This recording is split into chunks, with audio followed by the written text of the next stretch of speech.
where is his react? You know, you never see like the Dominican tow truck driver reaction to what's going on. But he went on and on. He was going on and on about Venezuelan migrants, gangs, and you know, I was like, oh, well, we'll do our best.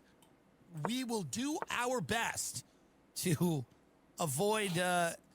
But you know, we were sitting ducks. If anybody wanted the car, they would have taken it. Nobody did. We ended up getting it out of there. But that's why we're late. So it's not, and we weren't in. Maybe that's important. We weren't in the center of things. We're kind of off to the side. But you know, it's not that bad. Fox News.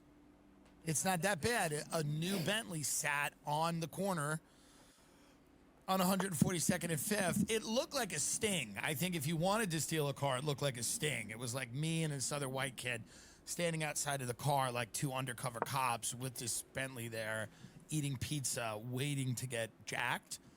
So I think it was one of those things where like people were like, wait a minute, you know? I was like, this is a little too on the nose, maybe.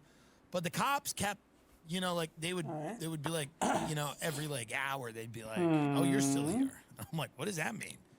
I'm like, this isn't such a bad area. They were like, no, it's not good. But nothing happened.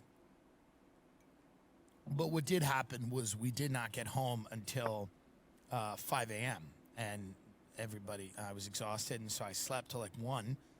And now, of course, I'll lose the car for a month. The thing about having these luxury cars, which is stupid, I've kind of learned my lesson about them. I think maybe the next things I get when this is a lease, when I turn it back in, I think I'll just not do this again, because anything that goes wrong with any of these cars is like the minimum a month, and you have to turn it in, and you know it's annoying. Now, obviously, it's not as annoying as other things that people go through, right? This is not, you know, I'm not, you know, people are going to be like, what about Gaza?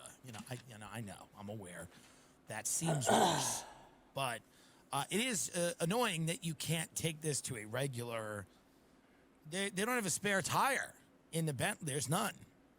There's no spare tire. You're just out there, like, and then you got to go through their people. You can't use AAA. You got to go through their whole thing, and you know it's a very annoying process. But what is happening in Gaza is worse.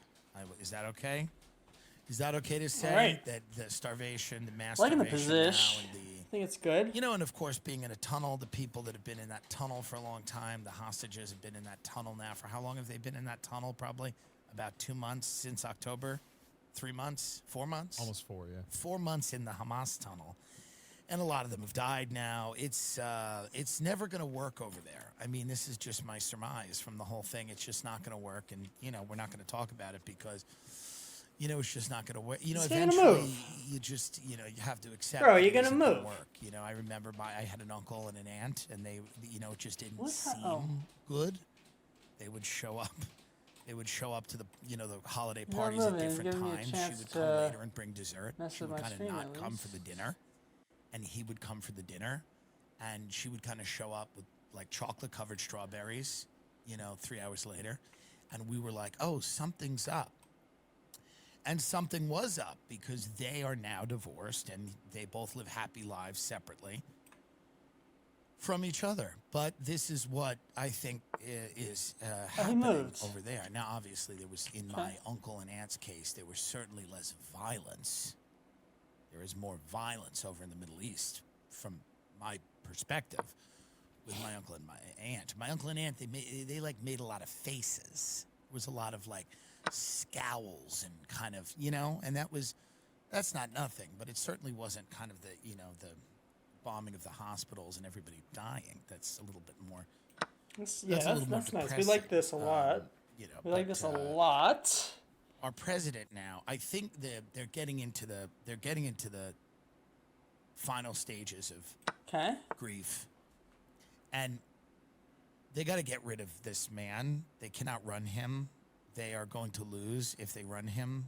This is the scuttlebutt. I talk to a lot of people that certainly know more than I do, and they're all basically saying that this is not going to work. They cannot run a guy who is essentially in a stage of mental decline. We all know that. It's quite obvious to everyone.